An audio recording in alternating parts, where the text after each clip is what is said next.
So it seems like Hoops, Max, Pete, and Willow might actually be working with Ominent in Grounded 2. I know that sounds insane, guys, but we're going to be looking at some of these articles that had a hands on preview of Grounded 2, and they tease just a little bit about the game, story. So I'm really excited for it. From what we know so far of the story, is what we've only seen in the trailer, right? 2 years after Grounded, the kids grow up a little bit more. They're 2 years older, of course, and they're getting some kind of reward from Ominent, where an explosion happens and now they've shrunk. Someone in my comments also said that what about Wendell? Because Wendell was with them. Did Wendell die, or did Wendell also get shrunk with them? Did he get turned into another raisin thing, or are we gonna see like a regular sized, Wendell in Grounded 2 as well? So that was a really good question. That's something that I hope we find out in the very beginning. So let's read some of these articles, guys, real quick, because they share a lot of really great things. So of course, Obsidian has shared that Grounded 2 will take cues from its predecessor by similarly launching into early access and growing over time with the support feedback in the community. That early access launches soon, next month to be exact. I got a chance to play a little of what players will be shrinking into next month at the Xbox Showcase in Los Angeles over the weekend.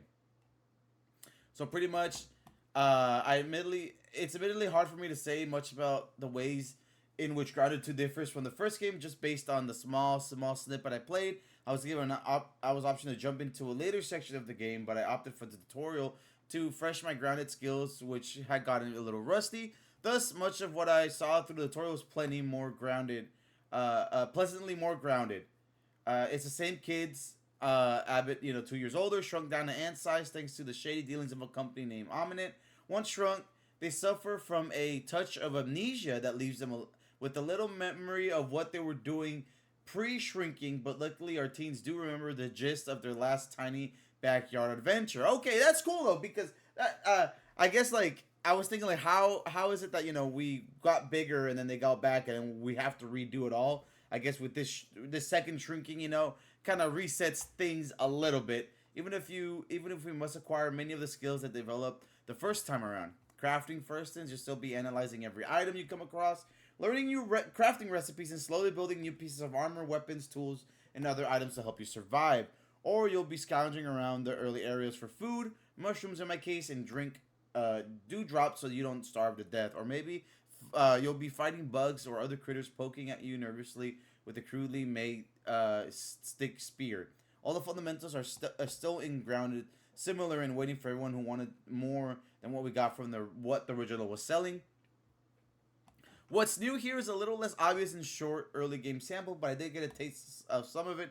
You'll get a new multi-tool, for instance, that combines all of your tools into one easy use without taking up inventory space. I didn't get to experiment with its Marid use much, but I did use it to hack away at some enormous grass blades in place of an axe. Oh my god, okay, we have a new Omni tool, and you know what? I noticed this, but I didn't really realize it until I paused one of the videos where we see legitimately it says Omni tool. So does this mean like the kids, after they we got big again from the first game, they really did started like studying or working under Ominent? Maybe it was like an undercover thing. I am really, really intrigued to see where this is gonna go. Another mechanic is the addition of a dodge button in combat, which fit in so smoothly. I briefly forgot dodging wasn't a part of the first game. Both of these examples are relatively small features of quality of life features, but they seem posed to smooth out some of the wrinkles in overall experience. Long term, it's wild at first Grounded didn't have a dodge button. Yeah, I kind of like the fact that we're actually getting a dodge button now. The biggest new piece of Grounded 2 that I actually got some decent hands on was the buggy system, especially mounts. I was able to ride proudly astride a big old ant. It kind of ruled. It's fun to ride a big bug galloping through on an ant steed aside. The buggy actually comes with quite a few more interesting features packed in. You can sprint, you can swap to a much slower gathering mode that will have your buggy collect any resources it runs into as you pass them, limiting the need for time-consuming harvesting. Buggies can also fight on your behalf or chomp down on blades of grass or other choppable items to hack them down. At one point, I scattered through a nest of mites, gripping a glowing mushroom torch and letting my aunt do all the dirty work of munching away every mite that threw itself at me. Okay, mites. So mites is a. I forgot to add that with all the bugs coming to grounded. So mites are coming to grounded.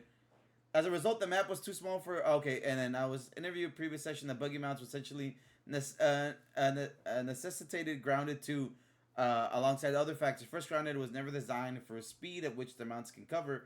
As a result, the map was too small for Obsidian to ever implement buggies for real. Useful features for anyone. The only way to offset the writable bugs in the game was to make it much, much bigger, which is great.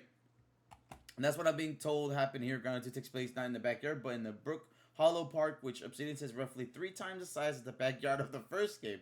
I think I saw like maybe the tiniest early game corner of that park.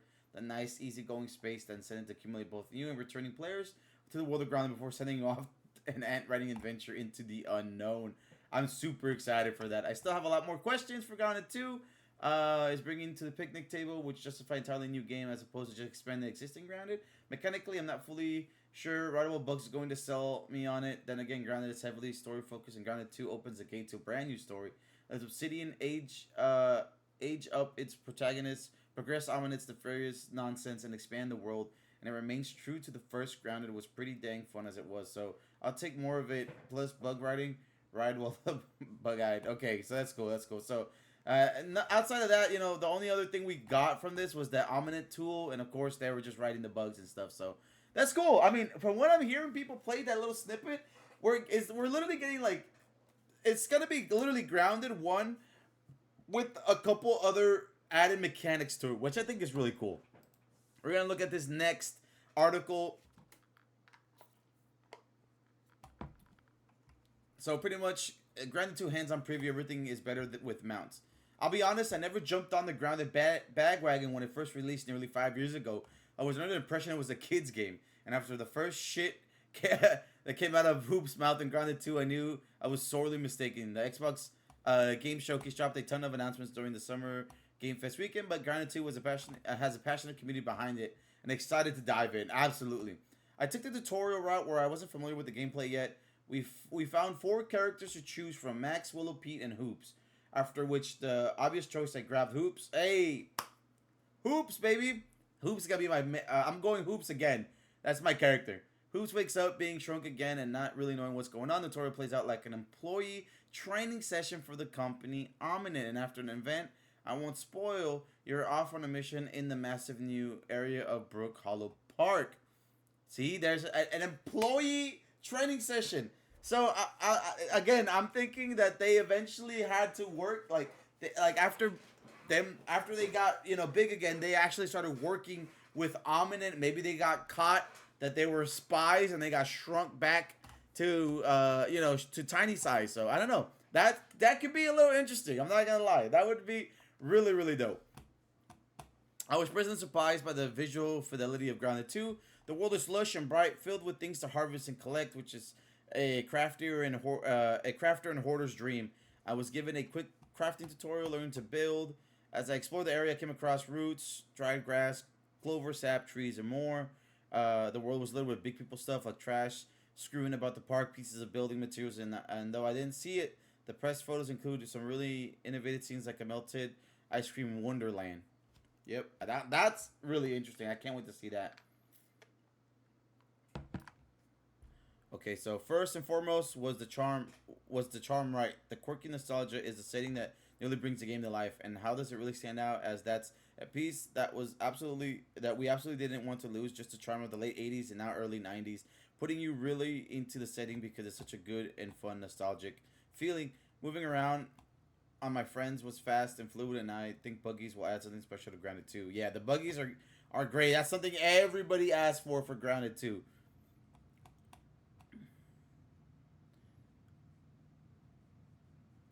Okay.